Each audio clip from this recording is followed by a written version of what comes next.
지극히 높은 주님의 낮은 성소로 들어갑니다. 세상의 신을 벗고서 주 보좌 앞에 엎드리니 내 주를 향한 사랑과 그 신뢰가 사그러져 갈 때 하늘로부터 이곳에 장막이 덮이네.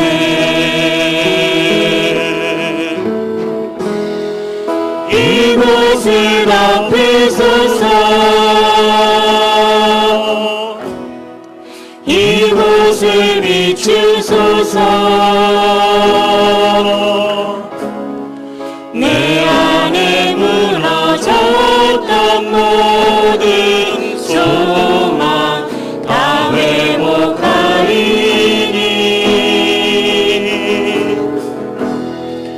이곳을 지나소서. 이곳을 만지소서. 내 안에 죽어가는 모든 예배 다 살아나리라. 아멘. 오늘도 예배당과 각자의 삶의 자리에서, 가정에서, 온라인으로 하나님을 예배하는 자리에 나오신 모든 분들을 주님의 이름으로 환영하고 축복합니다. 오늘은 성령 강림 후 9번째 주일입니다. 이제 사도신경으로 우리의 믿음을 고백하며 예배로 나아가겠습니다. 전능하사 천지를 만드신 하나님 아버지를 내가 믿사오며 그 외아들 우리 주 예수 그리스도를 믿사오니 이는 성령으로 잉태하사 동정녀 마리아에게 나시고 본디오 빌라도에게 고난을 받으사 십자가에 못 박혀 죽으시고 장사한 지 사흘 만에 죽은 자 가운데서 다시 살아나시며 하늘에 오르사 전능하신 하나님 우편에 앉아 계시다가 저리로서 산 자와 죽은 자를 심판하러 오시리라. 성령을 믿사오며 거룩한 공회와 성도가 서로 교통하는 것과 죄를 사하여 주시는 것과 몸이 다시 사는 것과 영원히 사는 것을 믿사옵나이다. 아멘.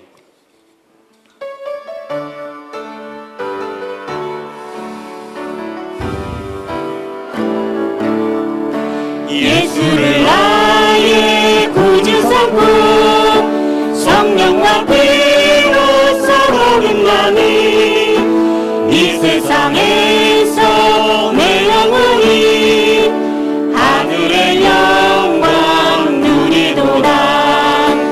이것이 나의 간증이요 이것이 나의 찬송일세.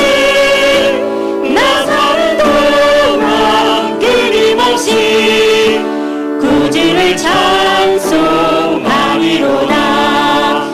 온전히 주께 맡기네요.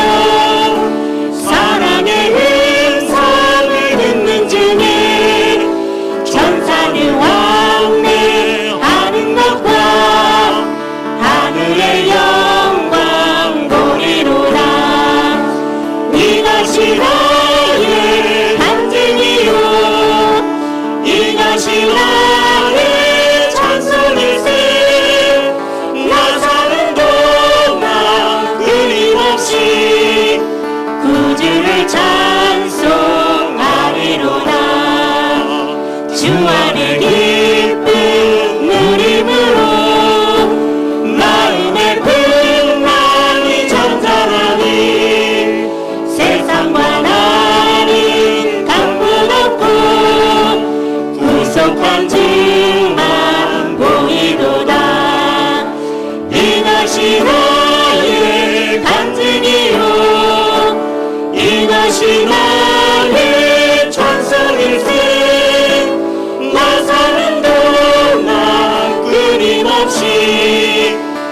주를 찬송하리로다. 이것이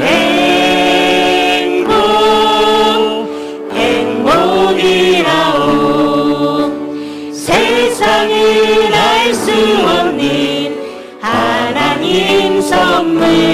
이것이 행복이라오.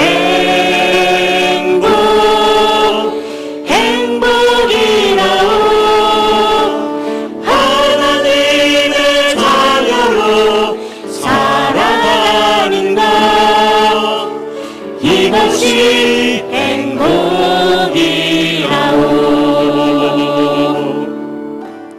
화려하지 않아도 정결하게 사는 삶. 가진 것이 적어도 감사하며 사는 삶. 내게 주신 작은 힘 나눠주며 사는 삶. 이것이 나의 삶의 행복이라오. 눈물 날 일 많지만 기도할 수 있는 건 억울한 일 많으나 주를 위해 참는 것. 비록 짧은 나의 삶 주 뜻대로 사는 것. 이것이 나의 삶의 행복이라오. 이것이 행복이라오. 세상은 알 수 없는 하나님 선물. 이것이 행복이라오.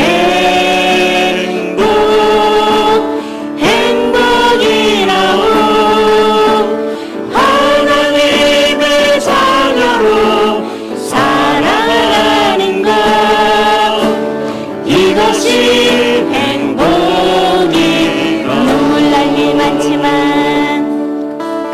눈물 날 일 많지만 기도할 수 있는 것.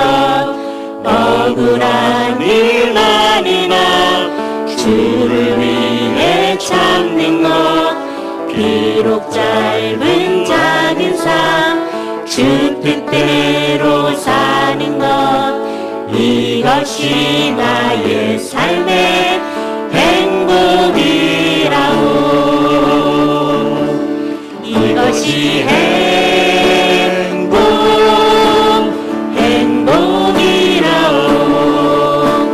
세상은 알 수 없는 하나님 선물. 이것이 행복이라오.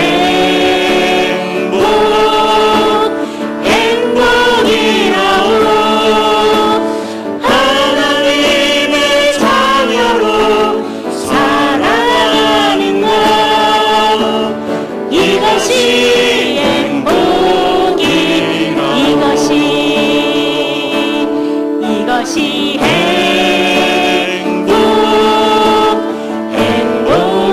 행복이라오. 세상은 알 수 없는 하나님 선물. 이것이 행복이라오. 하나님의 자녀로 살아가는 것. 이것이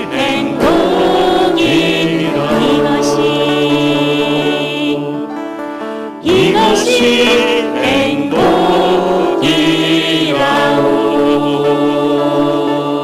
아멘. 우리 예배를 위해서 기도하겠습니다. 주중에 이 찬양을 듣게 되었는데 우리에게 참 많은 깨달음을 주고, 또 특히 요즘과 같은 때에 우리가 고백하면 좋겠다 해서 주보에 악보도 넣고 우리 함께 고백합니다. 오늘 기도할 때도 이 가사 보시면서 우리의 삶이 화려하지 않아도 정결하고, 가진 것이 적어도 감사하고, 내게 주신 작은 힘 나눠주며 사는 삶이 되도록, 눈물 날 일이 많지만 기도할 수 있고, 억울한 일 많아도 주를 위해 참는 삶, 짧고 작은 삶이지만 주 뜻대로 사는 삶, 그런 행복이 회복되는 우리 삶이 되게 하여 주옵소서. 이 예배 드리고 날 때 내 마음이, 내 삶이 그런 진정한 행복으로 가득 차게 하여 주옵소서. 그런 마음 담아서 우리 나지막한 목소리로 함께 예배를 위해 기도하겠습니다. 사랑의 아버지 하나님, 감사합니다. 우리가 입술로 고백합니다. 하나님, 우리의 삶이 화려하지 않아도 정결하게 사는 삶이 되게 하여 주옵소서. 가진 것 적어도 감사하며 사는 삶 되게 하여 주옵소서. 내게 주신 작은 힘 나눠주며 사는 삶 되게 하여 주옵소서. 눈물 날 일 많아도 기도할 수 있고, 억울한 일 많아도 주를 위해 참는 삶, 비록 짧고 작은 삶이지만 주 뜻대로 사는 그런 진정한 행복이 우리 마음에, 우리 삶에 회복되게 하여 주옵소서. 하나님의 자녀로 살아가는 것이 진정한 행복임을 오늘 예배드리며 다시 한번 깨닫게 하시고 다시 한번 결단하게 하여 주옵소서. 그렇게 예배할 때 우리를 회복시키시고 새롭게 하여 주옵소서. 주님을 사랑합니다. 주님을 신뢰합니다. 주님 붙들어 주옵소서. 주님.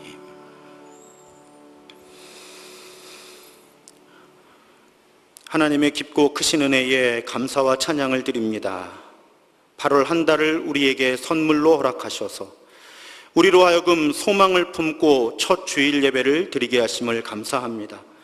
오늘 영과 진리로 예배할 때 하나님만이 주실 수 있는 위로와 평안으로 우리를 채워 주옵소서. 하나님 뜻에서 벗어나 살아가던 삶의 방향을 돌이켜 다시 하나님을 향하게 하는 시간 되게 하여 주옵소서. 이 땅에 신음소리를 외면하지 않으시는 하나님, 지구촌 여러 나라의 장마와 폭우, 홍수로 인해 고통받는 이재민들을 기억하시고 그들을 돌봐주옵소서. 또한 우리로 하여금 어려움에 빠진 이웃들을 위해 기도하고 우리가 가진 작은 것을 그들과 나누는 사람들 되게 하여 주옵소서. 코로나로 인해 올 가을 심각한 재정 위기가 염려되는 기업들, 사업장들을 기억해 주시고 돌봐주셔서 또한 필요를 채워주셔서 어려움을 극복할 수 있도록 이끌어 주옵소서. 바이러스의 백신 개발 과정 속에 함께 하셔서 안전하고 저렴한 백신이 개발되고 인류 전체에 보급될 수 있도록 우리를 도와주옵소서. 지금 인류가 처한 위기가 우리의 삶의 방향을 성찰하고 하나님께서 창조하실 때의 아름다움을 회복하는 방향으로 우리 삶의 방향을 바꾸는 의미 있는 전환점이 되게 하여 주옵소서. 하나님, 이 땅에는 너무 힘들어서 스스로 자기 삶을 포기하는 사람들이 있습니다. 많습니다. 하나님께서 함께 하셔서 무엇보다 이 땅에 스스로 자기 생명을 포기하는 사람 없게 하여 주옵소서. 하나님, 이 와중에도 강대국들의 패권주의로 인해 어려움을 겪고 있는 우리나라를 불쌍히 여기시고 모든 나라들의 흥망성쇠를 주관하시는 하나님께서 우리를 이 어려움에서 건져 주옵소서. 남북의 화해와 나아가 통일을 허락하셔서 이 나라의 새로운 부흥을 이루어 주옵소서. 기도드리다 보니 마음이 답답합니다. 무겁습니다. 우리 삶의 현실이 이렇게 무겁고 답답하지만 우리가 이렇게 하나님을 예배할 때 하나님 때문에 행복하다고 말할 수 있는 사람들 되게 하여 주옵소서. 오늘 모든 세대가 한자리에서 하나님을 예배합니다. 우리의 가정들을 하나님께 맡깁니다. 우리 가정마다 은혜를 허락하셔서 형편이 어떠하든지 가족들끼리 서로를 이해하고 보듬어주고 격려하는 가정 되게 하여 주옵소서. 이 땅에 어린이 청소년들을 불쌍히 여기셔서 그들이 성장해 나가면서 세속적인 가치관이 아니라 하나님 주시는 소명과 은사에 따라 자기 삶을 선택해 나갈 수 있는 환경이 이루어지도록 모든 어른들에게 은혜를 더하여 주옵소서. 주님, 이 예배 시간이 참 안식, 참 치유, 참 회복의 시간 되기 원합니다. 항상 우리 안에서, 우리 곁에서 우리로 하여금 버티게 하시고 이기게 하시는 예수 그리스도의 이름으로 기도드립니다. 아멘. 주님의 기도를 함께 드립니다. 하늘에 계신 우리 아버지, 이름이 거룩히 여김을 받으시오며 나라가 임하시오며 뜻이 하늘에서 이루어진 것 같이 땅에서도 이루어지이다. 오늘 우리에게 일용할 양식을 주시옵고 우리가 우리에게 죄 지은 자를 사하여 준 것 같이 우리 죄를 사하여 주시옵고 우리를 시험에 들게 하지 마시옵고 다만 악에서 구하시옵소서. 나라와 권세와 영광이 아버지께 영원히 있사옵나이다. 아멘.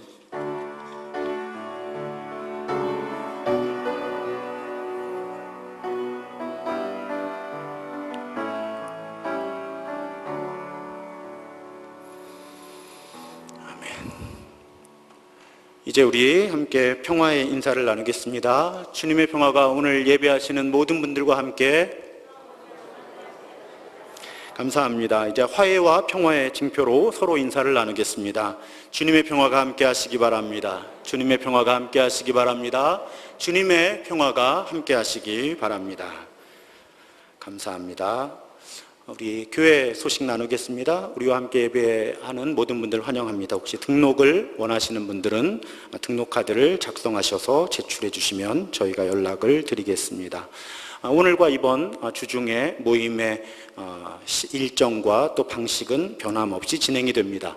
정부가 한번 이렇게 강화 조치를 했다가 해제를 하니까 많은 분들이 오해를 하시는데 특별히 많이 약화된 게 없고요. 본래 지키던 것들은 그대로 지켜야 합니다. 다만 그런 일들을 교회가 하지 않았을 때 이것이 위반이 되어서 뭐 행정명령을 한다든지 벌금을 낸다든지 이제 이런 일들이 지금 하지 않겠다는 것이죠. 그대로 조심은 계속해야 합니다. 여러분 예배당의 지정 좌석을 이용해 주시고 적절한 거리를 유지해 주시길 부탁을 드립니다. 특별히 엘리베이터에서 조심해 주시고요. 반드시 필요한 회의와 모임만 방역 수칙을 지키면서 이렇게 진행하도록 하겠습니다. 지난주에 그래서 정부 지침 때문에 우리 어린이들 성경학교를 주일 예배 시간을 이용해서 이렇게 진행을 했는데 사실 미리 이렇게 주보에 넣거나 알리질 않았고 못했어요. 그냥 부모님들하고 이야기를 해서 이렇게 진행을 했는데 그럼에도 위에서 기도해 주시고 여러 모양으로 후원해 주신 모든 교우들께 감사를 드립니다. 청소년부는 다음 주일 11시부터 저녁 식사 시간까지를 이용해서 하루 수련회를 교회에서 하도록 하겠습니다. 우리 교회 어른 교인들이 워낙 성숙하셔서 담임 목사를 괴롭히는 분이 없으세요. 그래서 제가 에너지가 좀 많이 남아요. 제가 이제 청소년들까지를 좀 직접 챙겨보려고 해요. 물론 이 친구들은 저를 반기지 않을 거예요. 그래도 제가 가서 필요한 강의도 좀 해주고 아이들과 좀 시간을 좀 보내려고 합니다. 위에서 기도해 주시고 부모님들은 참석시켜 주시면 감사하겠습니다. 새로운 교회 이름 공모하고 있는 것 꼭 기억해 주시고 기도해 주시면 감사하겠습니다. 8월 성경 읽기표 로비 사무실 홈페이지와 페이스북에 올라가 있습니다. 꼭 참고하셔서 함께 성경 통독했으면 좋겠습니다.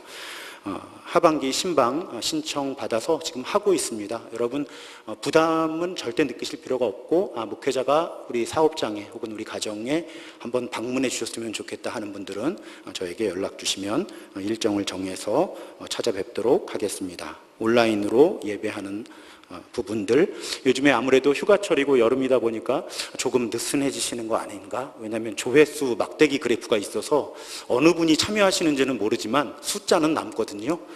그래서 계속 성실하게 온라인으로 예배하셨으면 좋겠습니다. 필요한 회의들이 좀 있어요. 청소년부 예배 문제라든지 또 준비해 놓은 양육 과정들이 있는데 상황을 보면서 9월부터 시작할 수 있도록 그렇게 8월 셋째 주나 넷째 주부터 일정을 공지를 해서 진행해 나가도록 그렇게 하겠습니다. 김미옥 권사님께서 심호상을 향하셨고 기도와 조문으로 위로해 주신 분들께 감사하는 마음으로 떡을 준비해 주셨습니다. 감사드리고요. 나가시면서 받아주시면 감사하겠습니다. 아직도 이 중부지방에 호우특보가 내려져 있는 상태고요. 여러분 가정에 또 일터에 어려움이 없었으면 좋겠는데 이미 일터 침수되고 이런 분들 계시더라고요. 여러분 앞에 보시면 너무 마음 쓰실 건 없고요. 또 제가 지금 이야기하니까 비로소 보이시는 분들도 계시죠. 저기가 사실 저희 교회에 좀 상습적으로 물이 들어오는 곳이에요. 그동안 상태가 많이 나쁘질 않아서 관찰을 하고 있었는데 아예 이번에 좀 선제적으로 많이 무너지기 전에 조치를 하자 해서 저 위에 이쪽에 환기를 시켜주는 환기구가 있고 환기시키는 모터가 있거든요. 아예 그 설비부터 다 새 것으로 교체를 하는 작업을 하고 있습니다. 사실은 밖에서 하는 작업을 거의 다 마쳤는데 이제 안으로 물이 안 들어오는 걸 확실히 확인을 하고 이제 안쪽에서 작업을 해야 돼서 저걸 세워둔 거예요. 또 저걸 해체했다가 다시 조립하고 하면 비용과 노력이 많이 드니까요. 아마 다음 주일까지 있을지도 모르겠어요. 이번 주 중에도 비가 많이 오면 밖에서 하는 나머지 작업들이 좀 지연될 수 있으니까요. 우리 관리부에서 애를 많이 쓰셔서 하나하나 문제 있을 때마다 잘 잡아 나가고 있습니다. 여러분 위에서 기도해 주시면 감사하겠고, 여러분 다시 한번 가정과 일터에 어려움 없으시기를 계속 기도하고 있습니다. 오늘 우리에게 주시는 하나님의 말씀은 창세기 11장 1절로 9절의 말씀입니다. 창세기 11장 1절로 9절의 말씀입니다. 저와 여러분이 한 절씩 교대로 읽으시고 마지막 절은 함께 읽도록 하겠습니다. 온 땅에 언어가 하나요 말이 하나였더라.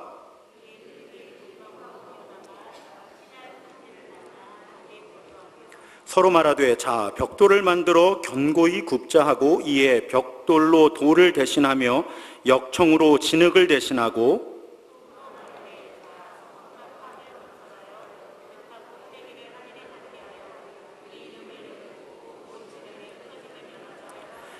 여호와께서 사람들이 건설하는 그 성읍과 탑을 보려고 내려오셨더라.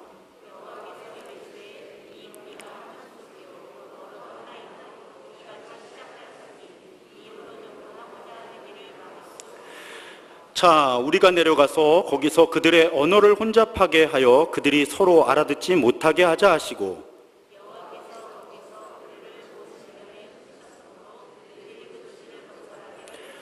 함께 읽습니다. 그러므로 그 이름을 바벨이라 하니 이는 여호와께서 거기서 온 땅의 언어를 혼잡하게 하셨음이니라. 여호와께서 거기서 그들을 온 지면에 흩으셨더라. 아멘. 오늘 그 유명한 바벨탑 이야기, 처음 이야기 시리즈의 마지막으로 나눕니다. 그런데 오늘 어린이들도 함께 읽고, 가만히 보니 우리 어린이들 수준이 높아서 이미 이 이야기를 알고 있겠지만 그래도 온 가족 함께하는 예배라서 어린이들의 언어로 애니메이션 잠깐 본문 보고 그리고 말씀으로 이어가도록 하겠습니다. 여러분, 노아의 홍수 이야기를 기억하시나요?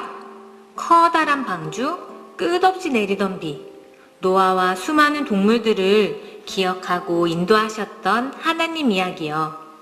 노아의 홍수가 있은 후 사람들은 비가 오고 나서 맑은 하늘에서 아름다운 무지개를 볼 때마다 하나님의 약속을 떠올렸어요. 그리고 하나님의 축복의 말씀대로 이곳 저곳에 흩어져서 살면서 많은 자녀들을 낳으면서 살았지요.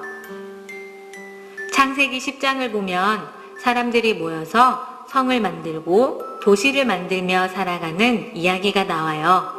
그곳에 살던 사람들 중 어떤 사람들은 시날이라는 곳으로 이동해서 함께 이야기했어요. 우리 이곳에서 흩어지지 말자. 맞아. 똘똘 뭉쳐서 살아야지.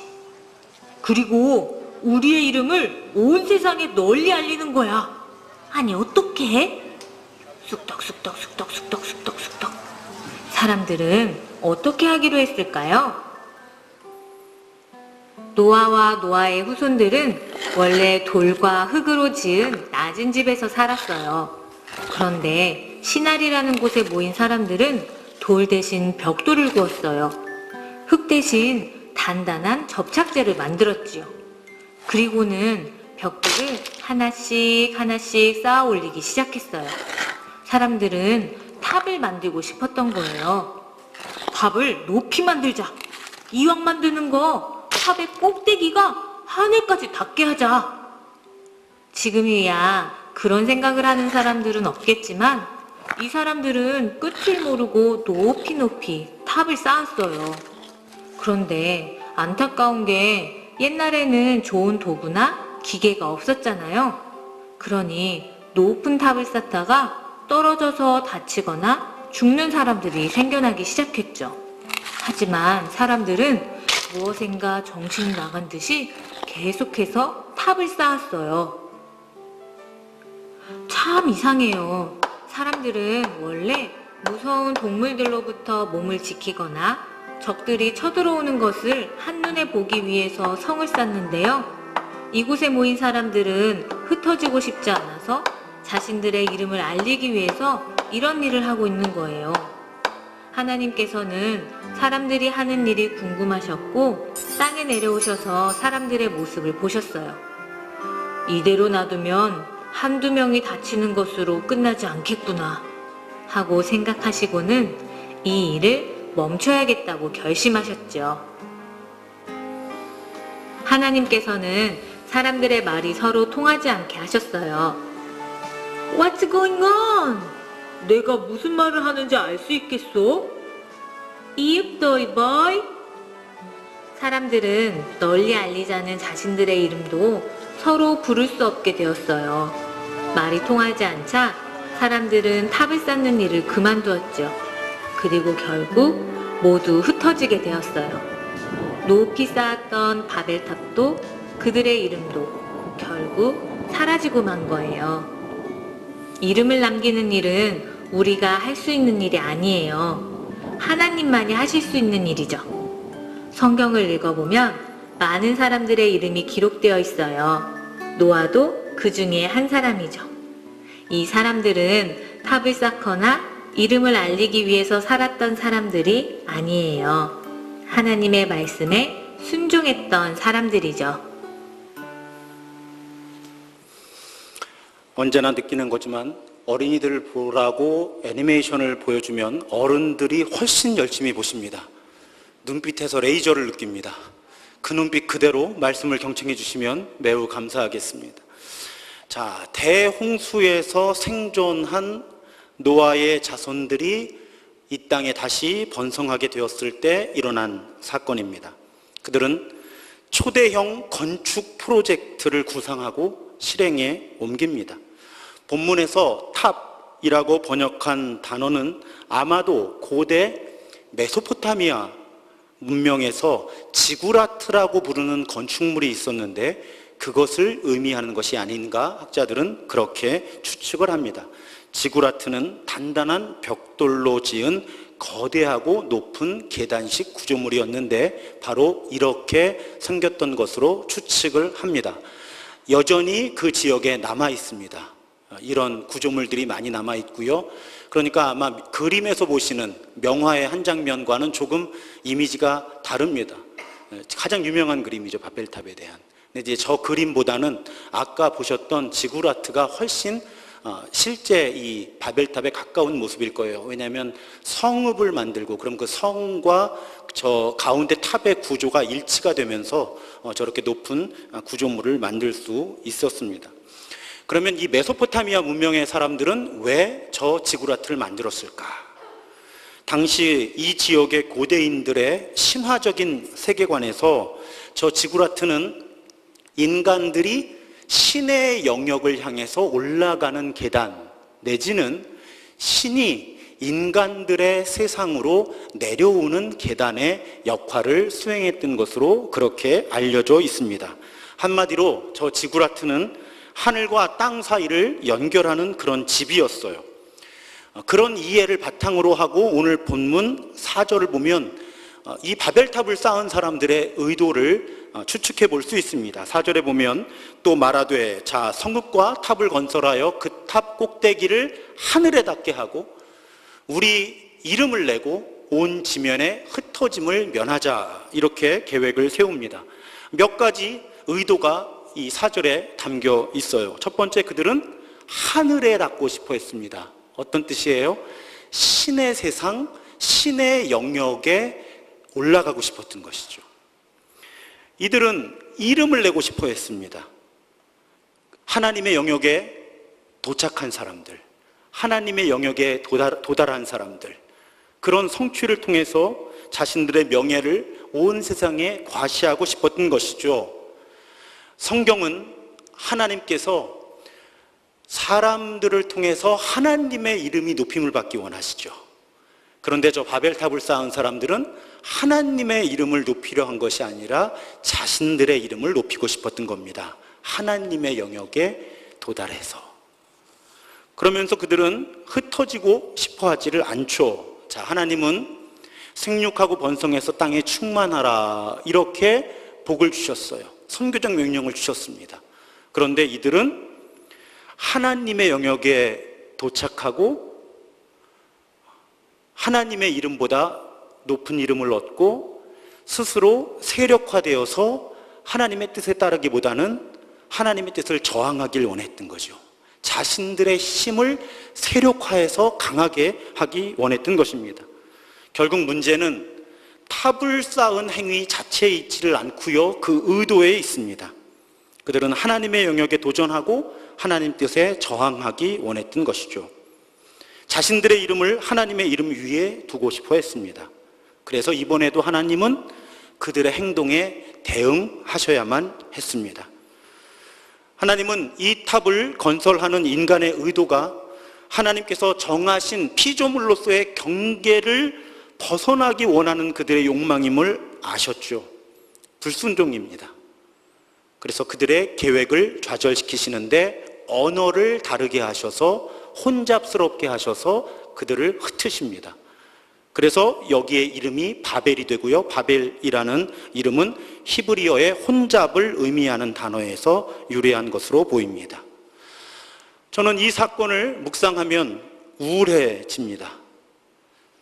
아무리 사람이 쉽게 변하는 존재가 아니라고 해도 대홍수라는 멸종의 위기를 겪고도 인간은 정신을 차리지 못합니다.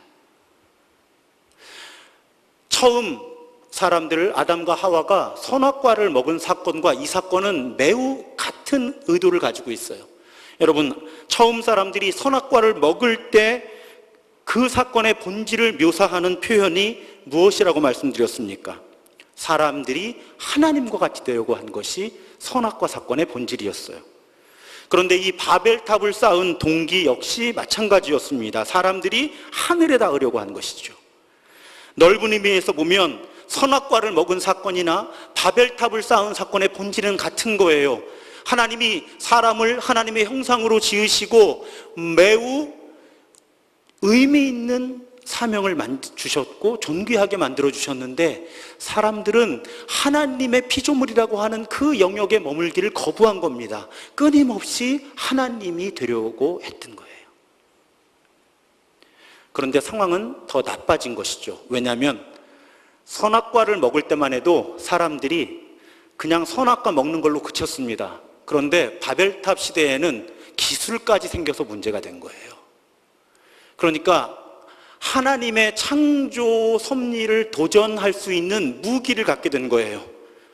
바벨탑을 쌓을 수 있는 기술이 오히려 이들로 하여금 하나님의 섭리를 벗어나게 하는 나쁜 결과를 가져오게 한 것이죠. 그리고 슬프게도 인류의 역사는 지금까지도 이런 패턴이 반복이 됩니다. 지난 2004년 가을로 제가 기억을 해요. 제가 미국에서 살던 수도 워싱턴 DC 인근에 베데스다라고 하는 도시가 있습니다. 그 도시에는 NIH라 그래서 미국 국립보건연구원이 있어요. 아주 넓은 연구단지예요, 정말. 그런데 어느 날 그 연구단지에 저와 같은 학교, 같은 전공을 한 연구원들이 모여서 식사를 하는데 저는 물론 과학을 하고 있지 않았지만 동문이 왔다고 그 동네에 저를 초청을 한 거예요. 그래서 어느 가정에 모여서 식사를 하고 또 술 한 잔씩들 하시면서 그렇게 친교를 나누는 그런 시간이었습니다. 그래서 이제 분위기는 무르익어 갔고요. 또 약주들도 하시니까 이렇게 서로 이야기를 좀 허심탄회하게 나누고 있었어요. 근데 저보다 한 10년쯤 된 중견 연구원 한 분이 제 옆으로 오시는 거예요. 제 옆에 앉으시더니 제 손을 이렇게 잡으세요. 그분이 이런 말씀을 하세요. 목사님은 수의학과 후배라 그러고 목회를 하신다고 하니 제가 드리고 싶은 말씀이 있습니다. 그래서 저는 추측하기를 아마 이분이 신앙의 문제 혹은 교회의 문제가 있으신가 보다, 그런 이야기를 하실 거라고 기대를 하고 이분을 바라보았어요. 근데 그분이 이런 말씀을 하시는 거예요. 목사님, 저는 솔직히 요즘에 제가 하는 연구가 두렵습니다.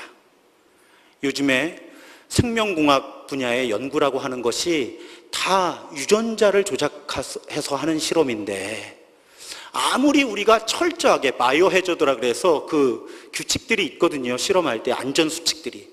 그런데 연구하는 입장에서 아무리 그 안전 수칙을 지켜서 실험을 해도 이렇게 바이러스와 사람의 세포의 유전자를 조작을 하는 실험을 반복하다가 본인이 무슨 사고를 일으킬지 모르겠다는 거예요.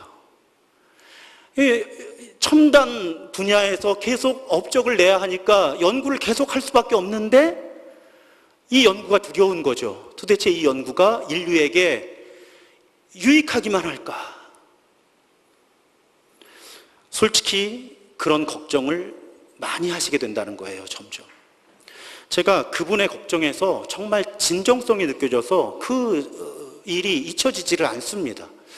여러분, 코로나19 바이러스가 처음 나타났을 때 도대체 이런 바이러스가 어디서 나왔을까? 그러면서 중국 우한 지역에 있는 실험실에서 사고로 만들어진 것이 아닌가 하는 일종의 음모론이 있었습니다. 물론 세계보건기구와 같은 기관 전문가들은 일단 그 가설을 부정하고 있어요. 유전자 검사하면 다 나오죠. 아닐 거예요. 그렇지만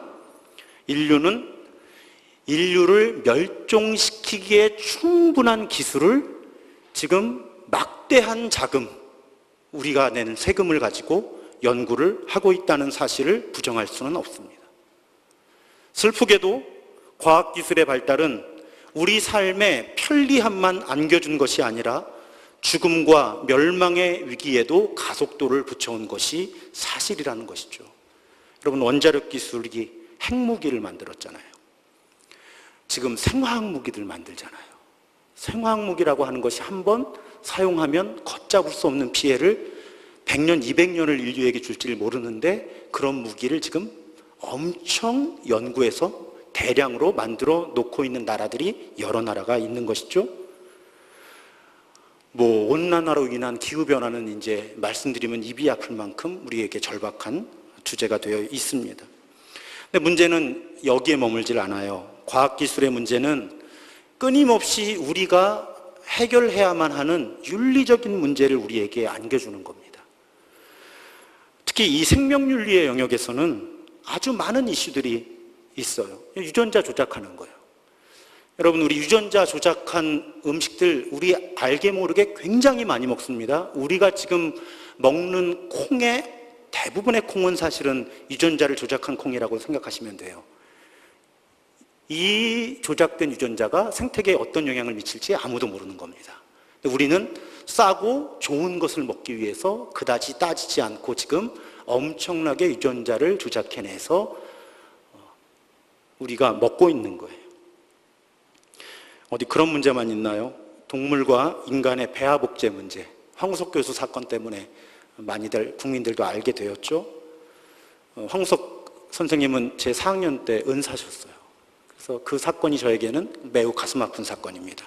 하지만 연구윤리를 심각하게 위반한 건 사실이고요. 특히 여성의 몸에서 난자를 채취하고 이것을 가지고 실험하는 이런 문제들은 매우 심각한 윤리적인 문제가 있습니다. 자, 이종간 장기 이식이 가능해지죠. 이제 앞으로 돼지의 간을 사람이 이식받을 수 있게 될 겁니다. 곧 상용화가 되지 않을까 싶어요. 그런가 하면 요즘에 좀 이슈가 많은 것이 있죠. 성전환 수술 같은 것들. 그러니까 이런 기술이 과연 인류가 갖고 있는 성 정체성에 어떤 영향을 미치고 있는가. 매우 심각한 윤리적인 도전이 됩니다. 그러다가 급기야 인공지능 사건이 나온 거죠. 여러분은 어떠실지 모르겠지만 저는 알파고가 이세돌을 바둑으로 이길 때 충격을 받았습니다. 그 전까지 저의 생각은 그래도 바둑 같은 영역에서는 컴퓨터가 인간을 이기지 못할 것이다 라고 생각해 왔거든요. 그런 일들이 지금 일어나고 있는 거예요. 끊임없이 과학기술의 발달은 우리에게 윤리적인 숙제를 안겨주는 겁니다. 여러분, 한번 이런 상상을 해보세요. 어느 날 여러분들이 갑자기 정삼위 목사의 설교가 좋아지는 거예요, 수준이. 뭐 설교 들을 때마다 너무 은혜가 돼. 우리 목사님이 성령의 불을 받으셨나. 하긴 감사하지 뭐 이러면서들 좋아하셨는데 알고 보니까 제가 한 1,000만 원짜리 인공지능을 산 거예요. 그래서 거기에다가 설교 본문하고 제목을 넣어주니까 이 인공지능이 5분도 안 돼가지고 설교문을 저한테 출력해 주는데 그것만 딱 숙지해서 읽으면 모든 교인들이 은혜를 받는 거예요. 여러분, 이런 일이 가능해지면 과연 그 설교는 하나님의 영감으로 주어진 걸까요? 아닐까요? 이러니까 조금 실감하시는 것 같아요. 저는 요즘 그런 걱정을 해요. 이제 대형교회 목사님들은 한 1억 원짜리 인공지능을 구입하셔서 설교 준비를 쉽게 하실 수 있는 때가 곧 오겠구나. 근데 더군다나 여러분, 어느 날 인터넷과 TV에서 너무 훌륭한 설교자를 만나신 거예요. 정말 그분의 설교를 들으면 모든 사람이 성경의 진리를 깨닫게 되고 회개의 눈물을 흘리게 돼요. 근데 어느 날 알고 보니까 인공지능이에요. 가상현실이에요. 그 목사님 자체가 존재하지 않아요. 컴퓨터가 만들어낸 잘생긴 이미지일 뿐이에요. 여러분, 우리는 앞으로 그런 시대를 지나가게 될 거고요. 그럴 때마다 이 기술의 발전이라는 것이 과연 무엇일까? 특히 우리 크리스천들에게 있어서 기술의 발전이라고 하는 것은 과연 어떤 의미일까를 계속 더 고민해야만 하는 시대가 점점 더 다가오고 있는 거죠. 만약에 10년 혹은 20년 이내에 우리가 이제 연로해서 죽게 될 때 돈을 엄청나게 들여서 젊은 사람의 몸을 사서 뇌를 이식해서 살 수 있다면, 그런 방식으로 이 땅에서 영원히 생존할 수 있는 길이 열린다면 그때 과연 생명의 의미는 무엇일까? 우리는 그런 문제들을 직면하게 될 거고요. 그런 문제들을 풀어나가야 될 겁니다. 과거에 공상과학 소설이나 영화의 영역에 속했던 일들이 점점 현실이 되고 있는 것이죠. 바벨탑, 여러 차원에서 해석할 수 있습니다. 저는 오늘 하나의 주제만, 하나의 의미만 바벨탑에서 뽑아낸다면 바벨탑은 우리 사람들이 과학기술과 문명을 통해서 창조주의 영역을 넘어서려고 시도하는 것이 바벨탑이라는 거예요. 그렇게 볼 때 인류는 한 번도 바벨탑을 포기한 적이 없습니다. 인류는 하나님이 세상에 언어를 혼잡하게 하셔서 흩어버린 이후에도 지금까지 수천 수만 년의 시간이 흐르는 동안 한 번도 바벨탑을 포기한 적이 없이 끊임없이 바벨탑을 쌓아오고 있는 것이죠. 지금의 통제되지 않는 욕망 속에서 인류가 기술의 발전을 시도한다면 저는 단연코 우리의 미래는 불행해질 것이다 라고 그렇게 예측을 합니다. 우선 하나님께서 그 시도를 놓아두실 수가 없어요. 사람이 창조주의 영역을 넘어서려고 하는 시도는 바벨탑을 하나님이 원하시지 않았던 것처럼, 선악과를 따먹은 사람들이 타락과 심판을 경험하게 된 것처럼, 하나님은 사람이 하나님의 형상으로 지음받은 그 영역에서 창조주의 창조 섭리를 존중하며 하나님의 형상답게 살기를 원하시는 거예요. 그 영역을 잡고 교만함 가운데 넘어서려고 하는 시도를 하나님이 기뻐하실 수는 없습니다. 그런데 문제는 하나님께서 굳이 심판하시지 않아도 우리는 충분히 대가를 지불해 왔고 앞으로는 이제 대가를 지불할 수도 없는 멸종의 위기를 직면하고 있다는 거예요. 자, 원자력 발전을 해야죠. 그래야 우리가 값싸게 전기를 얻을 수가 있습니다. 여러분 아시죠? 지금 핵 폐기물을 어떻게 어디에 처리할 수 있을지 답이 없어요. 답이 없습니다. 그런데 핵발전은 해야 되죠? 우리가 값싸게 전기를 이용해야 되니까 이 딜레마를 어떻게 해결할 것인가? 좀 극단적인 얘기긴 하지만 일본 정부는 아마 내년쯤 되면 후쿠시마 원전의 오염수를 바다에 방류하기 시작할 겁니다.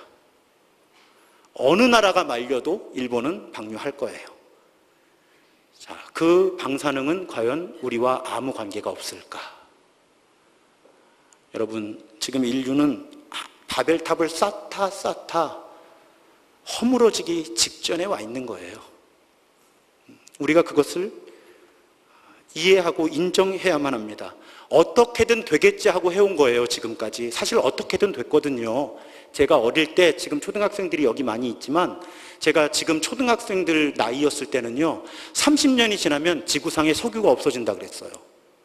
근데 지금 30년이 지났는데 석유가 있거든요. 그러니까 사람들은 계속 어떻게든 되겠지 생각하는 거예요. 기술을 발달시키면 또 어떻게든 그것을 해결할 수 있는 방법이 나오겠지. 그런데 이번에 코로나 바이러스로 인한 위기는 그런 해결 방법이 없을 수도 있다는 분명한 사인을 우리에게 주고 있는 겁니다. 아마 이 코로나 바이러스도 백신을 개발하고 백신 코스트가 가격이 300만 원 넘게 추정이 되었다가 이제 드디어 몇만 원대까지 내려오죠. 과연 이 일이 어떻게 될지는 모르겠어요. 제가 걱정하는 것은 다시 이렇게 일상으로 돌아가서 코로나 바이러스보다 더한 것이 올 때까지 인류가 계속 더 망가지게 되지는 않을까 하는 그런 걱정을 한 사람의 목회자로서 하고 있는 것입니다. 자, 이렇게 설교하면 여러분 그렇게 묻고 싶을 거예요. 목사님, 그렇다면 교회는, 기독교는 인류가 과학 문명을 발전시키는 것을 중단시켜야 합니까? 아니요, 여러분. 그런 일은 결코 일어나지 않을 겁니다. 인류가 바벨탑을 쌓는 시도는 절대 중단되지 않을 거예요. 그러면 교회, 기독교는 무엇을 해야 하는가? 끊임없이 세상을 향해 질문하고 의심하고 문제를 제기해야 하는 겁니다. 지금 이 과학 기술이 어떤 문제를 야기할 수 있는지, 특히 하나님의 창조 섭리와 이 하나님이 창조하신 생태계가 하나님이 창조하신 뜻에 따라서 유지되고 살아가기 위해서는 어떤 일들을 우리가 경계하고 조심해야 하는지 기독교는 지금 바짝 정신을 차리고 그 문제를 지적해야 하는 거예요. 그런데 그 대처가 기독교계가 너무 수준이 낮아요. 세상을 설득할 힘이 없는 거예요. 요즘에 제가 제일 속상한 게 뭐냐면요, 저 개인적인 말씀이에요. 지금 한국교회, 세계 기독교는요, 선교적으로 엄청나게 의미 있는 기회를 갖고 있는 거예요. 왜냐하면 보세요, 여러분. 작년 이맘때만 해도요, 제가 처음 이야기라는 주제를 가지고 설교할 엄두를 못 냈어요. 왜냐하면 교인들 가운데 이런 주제에 관심 있는 사람이 별로 없을 거라고 생각했기 때문이에요. 제가 처음 이야기를 가지고 오늘 설교 같은 설교를 할 수 있게 된 것은 많은 사람들이 지금 인류가 위기라는 것에 공감하고 있기 때문이거든요.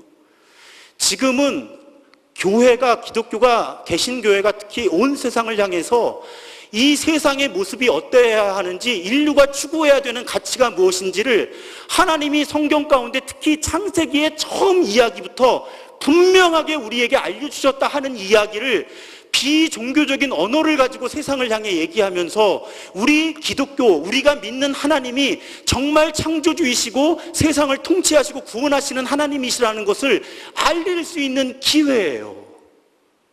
제가 어떤 모임에 참여하면 그런 대화를 시도할 때 이야기가 통하는 거예요. 왜요? 모든 사람들이 지금 인류가 위기라고 생각하니까. 그럴 때 그 사람들에게 본래 창조주가 존재하고 그 창조주가 이 세상 모든 생태계와 이 자연이 어떻게 유지되도록 원리를 정하셨는지, 그리고 사람들이 그 원리를 어떻게 깨뜨려 왔는지를 설명을 하면 적어도 그 논리, 그 시스템 자체의 합리성은 인정을 하더라는 거예요. 저는 요즘이 우리 기독교가 얼마나 위대한 종교인지를 온 세상에 알려야만 하는 때라고 생각을 하거든요. 근데 제가 얘기하면 별로 사람들이 안 들어요. 그래서 좀 설교하면 설교 동영상 한 10,000명씩 보는 그런 목사님들이 좀 이런 이야기를 하셨으면 좋겠는데 좀 그런 일이 일어나지 않는 게 너무 속상해요. 기회를 잃는 것 같아요.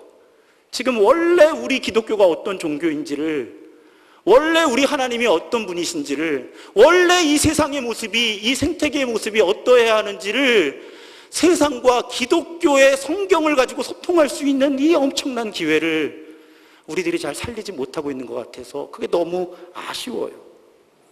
교회는요, 계속 질문해야 되는 거예요. 그것이 하나님의 창조 원리에 따라서 적절한 것인가? 그 기술이 파괴적이지는 않은가? 생태계를 위협하지는 않는가? 인간의 존엄성을 위협하지는 않는가? 그 역할을 교회가 해야 되는 거예요. 여러분, 오늘 말씀을 묵상하다가 그런 생각이 들었습니다.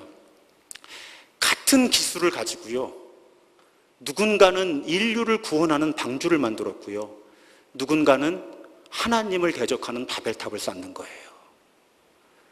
그러니까 인류가 기술의 발달을 중단하거나 포기할 가능성은 없지만 인류로 하여금 바벨탑을 쌓는 기술을 만들기보다는 같은 기술이 있다면 노아의 방주를 만들도록 설명하고 설득해야 하는 것이 교회, 기독교의 사명이라는 겁니다. 지금 우리에게 그런 사명이 매우 의미 있게 다가와 있는 시점이라고 하는 것이에요. 그래서 여러분, 우리 기독교인들이 늘 깨어 있어야 하는 겁니다. 단지 적은 비용으로 생활이 편리해지는 것에 기뻐하고 만족할 것이 아니라 정말 지금 만들어지고 있는 기술이 이 세상을 어떻게 만들어가고 있는가, 우리 인간의 존엄성을, 생명 존중의 가치를, 여러분, 대부분의 기술들은 경제적인 목적으로 개발이 되죠. 돈을 버는 일에 사용이 됩니다. 그곳에는 생태계 보호와 생명 존중의 가치가 많이 결여되어 있어요. 그렇지만 소비자들이 그런 의식을 갖게 되면 기업이 달라지죠. 우리는 그런 소비자가 되어야 하는 거고요, 그런 일들을 하는 사람과 단체들을 후원하는 사람들이 되어야 하는 거고요, 그런 방향의 정치를 하도록 일깨우는 유권자들이 되어야만 하는 것입니다. 그것이 이 시대에 하나님이 우리에게 주시는 사명이에요. 오늘도 너무 심각하죠. 너무 우울하죠. 그런데 바벨탑의 이야기는 이렇게 부정적이고 비극적인 이야기만 담고 있는 것이 아닙니다. 아주 긍정적이고 소망이 가득한 이야기로 연결이 되어 있어요. 그것이 무엇인가 하면 하나님께서는 계속 우리의 구원을 위해서 애쓰셨다는 거예요. 대홍수에서 살아남았지만 바벨탑을 만든다고 하나님이 다시 멸망시키지 않으셨어요. 그냥 언어만 다르게 해서 흩어버리셨어요. 살게 하신 거죠.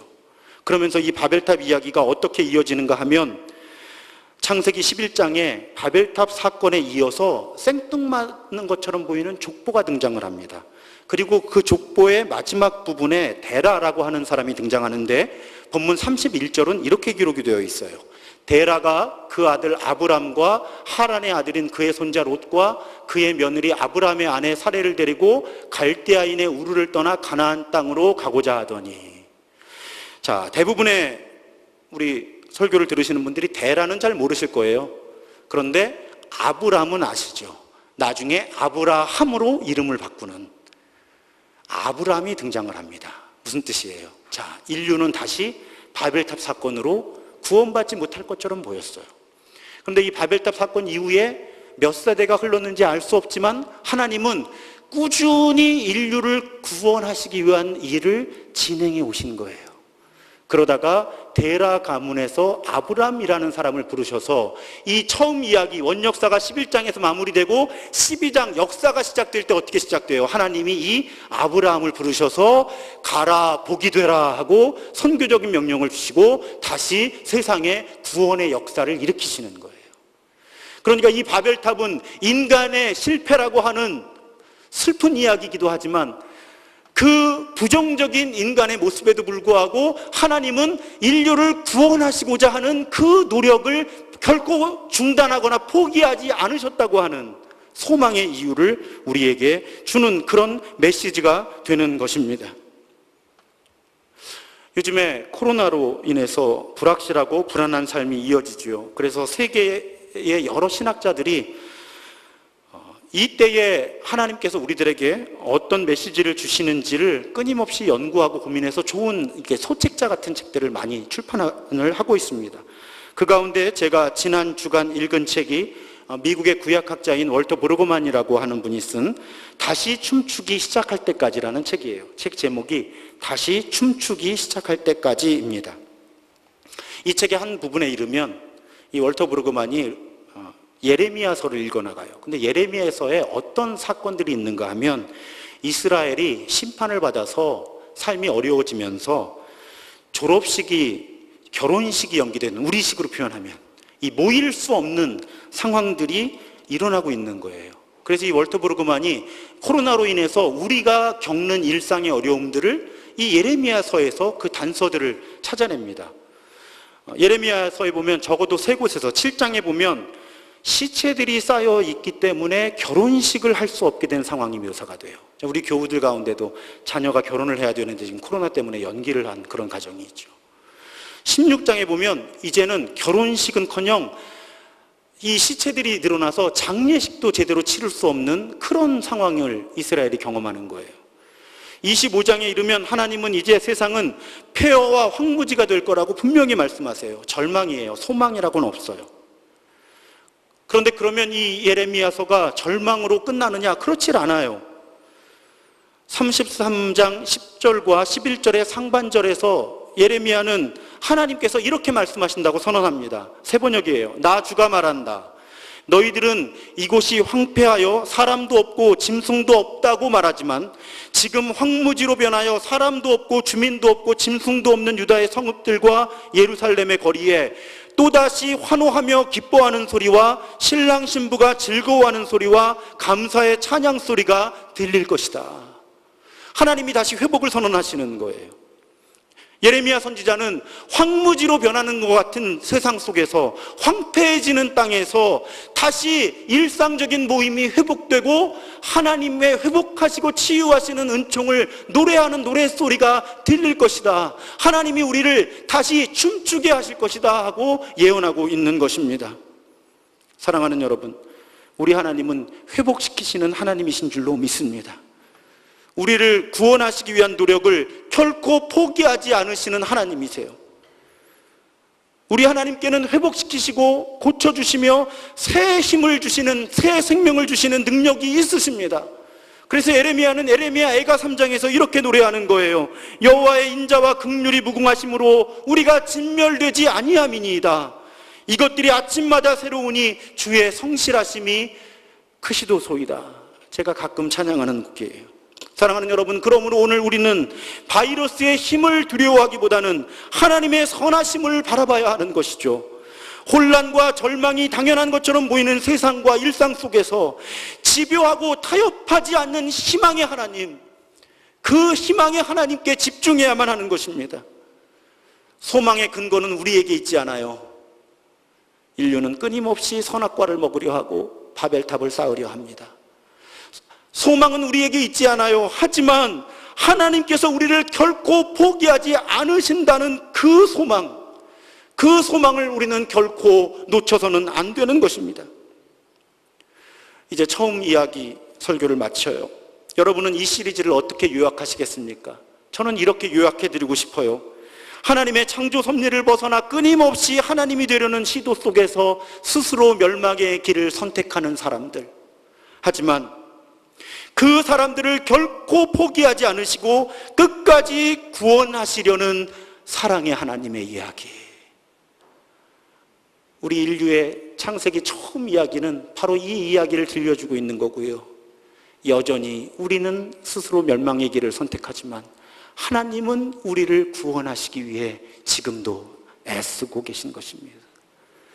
그래서 우리가 이 인류의 위기 속에서 하나님을 창조주로 인정하고 나의 창조주, 그 하나님의 창조 섭리에 따라 일상을 살아갈 때 그 하나님은 우리를 회복시키실 것입니다. 우리의 슬픔이 변하여 춤이 되게 하실 것입니다. 우리로 하여금 다시 춤추게 하실 것입니다. 그 하나님께 소망을 두고 오늘의 어려움을 넘어서는 우리 모두가 되기를 주님의 이름으로 축복합니다. 그래서 예레미야 애가 3장 22절과 23절을 바탕으로 한 찬양, 주의 인자는 끝이 없고 주의 자비는 무궁하며, 찬양하면서 우리의 믿음을 고백하려고 합니다. 우리 일어나셔서 봉헌하시며 찬양하겠습니다.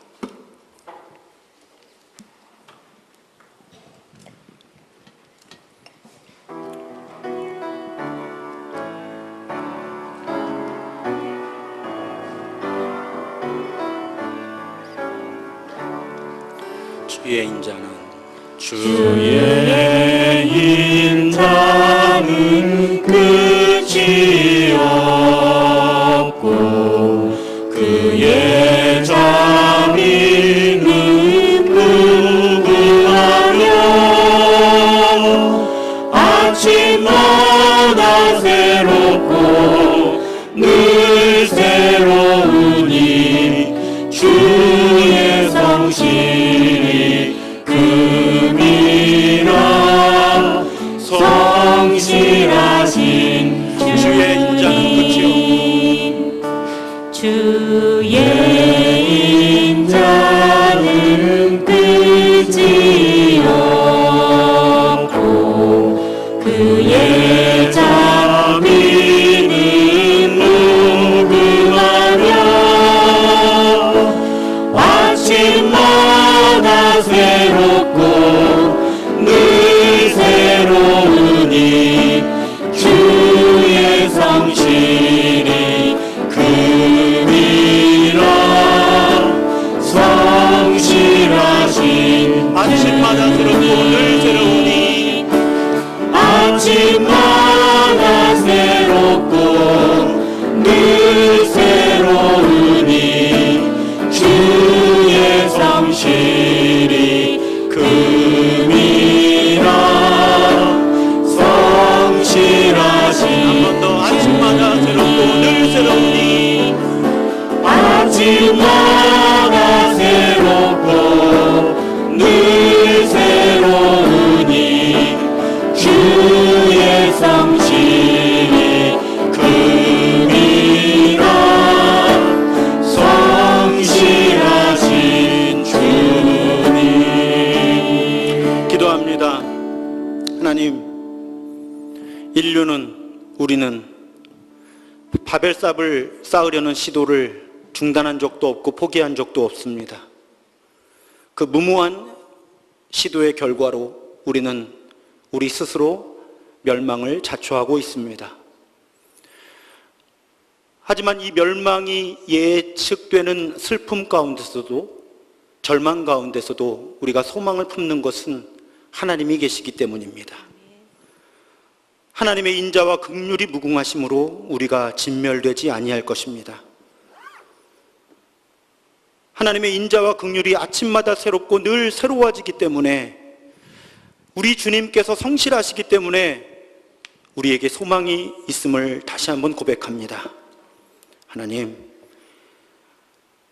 인류의 위기 가운데, 내 삶의 위기 가운데 하나님을 창조주로 분명히 고백하고 하나님의 창조 섭리, 하나님의 뜻에 따라 일상을 살아가는 것이 우리의 대책임을 알게 하여 주옵소서. 그렇게 살게 하여 주옵소서. 그럴 때 하나님께서 우리의 슬픔이 변하여 춤이 되게 하실 줄로 믿습니다. 우리를 다시 춤추게 하실 줄로 믿습니다. 하나님께 소망을 두고 오늘 일상의 어려움을 넘어서는 우리 모두가 되게 하여 주옵소서. 이 시간 하나님께 예물을 드립니다. 하나님께 드리는 것입니다. 하나님께서 하나님의 뜻에 따라 사용해 주옵소서. 이 예물이 사용되는 곳마다 하나님께서 기뻐하시는 일들만 일어나게 하여 주시고 우리 교우들 가운데 생계가 어려워지는 가정들, 고용이 불안정해지는 가정들 주께서 필요한 것들로 채워 주옵소서.